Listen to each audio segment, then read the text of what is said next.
Kkanisa ya feri omukatuliki n'omuprotestanti gye ba omukatuliki n'omusiraamu gye basalawo bajooga ba protestanti gyo wabaddeyo olukiiko olwatudde nga lututiddwa ssentebe negwe kufaanike kano kale kanyuma okubalaga engeri gyekamba laba ssentebe watudde ku ntebe ye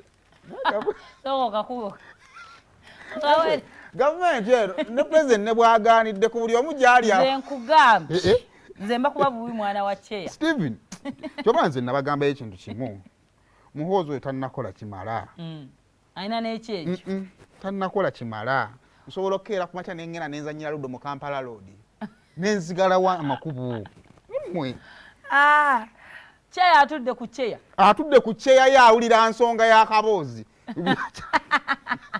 byajja bitya ali awo kusala musango kaakati mu ntandikwaye yabuuzizza jjukira omukyala w'omwami yabasanga mu bwenzi kati njagala onsomere wano okuva wano waawo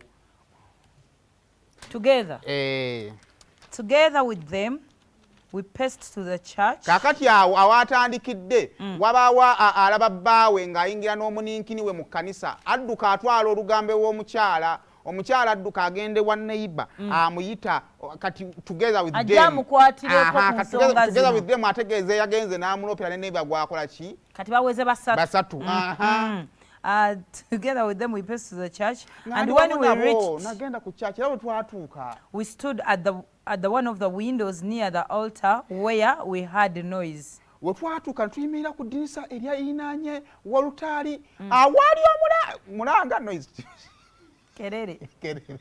And Olito. One of the residents had a torch and when he lit it omu ku batuuze yalina torch era bwe yagikuba bw'ati